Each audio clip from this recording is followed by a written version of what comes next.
Karen likes things tidy. Tidy lawns, tidy neighbors, tidy records. She also likes control. As president of the Pine Ridge Estates HOA, Karen considered herself the gatekeeper of acceptable living, the kind of person who would send you a warning letter for mismatched patio furniture or putting your garbage bin out 5 minutes early. But she crossed a line when she sent a demolition crew to take down my house. Because what she didn't know, couldn't possibly have known, was that my home wasn't just a house. It was an active federal sting base used by Homeland Security and the DOJ in a deep cover investigation. And Karen, she walked right into it. The setup. I moved into Pine Ridge Estates 18 months ago under the alias Ben Carter. Single, consultant, quiet. The house I bought was actually a custom-modified federal property disguised as a mid-tier home. On paper, it was mine. In practice, it was one of 3 locations tied to Operation Wiretrap, a major sting targeting cybercrime and money laundering through luxury real estate. The house was built with embedded surveillance nodes, facial recognition at the eaves, encrypted data servers in the basement, and a direct uplink to a secure federal data farm. My job? Blend in, observe key targets moving through Pine Ridge, particularly a suspicious HOA financial trail we believe linked to shell companies. Ironically, that trail went straight through Karen. The conflict begins, and it started innocently. Karen came by with a clipboard and fake smile. "Hi, Ben. Just a heads up. Your blinds are the wrong shade of taupe per HOA exterior compliance. Not a big deal. Yet." I nodded polite. "Thanks, I'll take care of it." Then came the letters. Noise complaints, though I lived alone. Lawn violations, though I used a landscaper. Warnings about excessive power use. She had no idea about the data servers. Each time I reported it up the chain. Surveillance confirmed she'd been digging deeper, not just into me, but into other residents we suspected were laundering money through phony improvement contracts and HOA fines.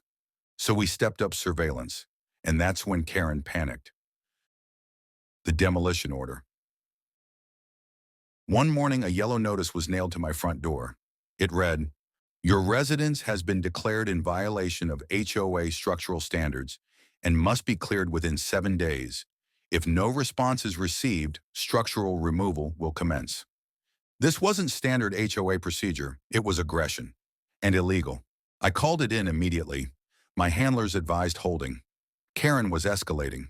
That meant we were close, but nobody predicted how far she'd go. On day 6, while I was supposedly at a conference, Karen bypassed protocol and personally signed an emergency contractor release. At 9:43 a.m., a demolition crew rolled up with heavy equipment. They breached the fence, they approached the house, and the moment the operator touched the first load-bearing support beam with his claw, the house shut down, exterior shutters locked, red perimeter lights triggered. Within 30 seconds, unmarked black SUVs swarmed the block. The sting closes. I arrived as federal agents surrounded the demolition crew. Karen, watching from her driveway with arms crossed, looked smug, until 2 agents walked up and presented federal credentials. "Ma'am, you've just attempted to destroy a federally operated surveillance facility. Step away from the crew and place your hands where we can see them." She froze. "You can't be serious," she stammered. I stepped forward, now in full DHS tactical gear, badge clipped to my vest. "Karen, my name's not Ben. It's Special Agent David Langston. You just tried to destroy the epicenter of a federal investigation." Her face drained of color. Fallout. Karen was arrested on charges of interference with a federal investigation, attempted destruction of government property, abuse of authority, and HOA fraud. Our probe uncovered that Karen had been siphoning HOA funds into dummy accounts tied to shell companies. Several of the residents were in on it. The demolition stunt? Her attempt to erase what she suspected was surveillance, before we could connect the final dots. Too late. Karen pled guilty to federal obstruction and fraud.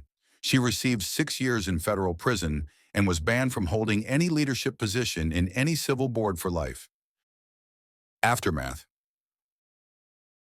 Once the sting concluded, The house was quietly decommissioned and sold, this time to a real civilian. My job moved on, but residents still talk about the day the HOA president was hauled away in handcuffs for trying to demolish a weird neighbor's house. They ask, "Whatever happened to Ben Carter?" Let's just say he was never really here.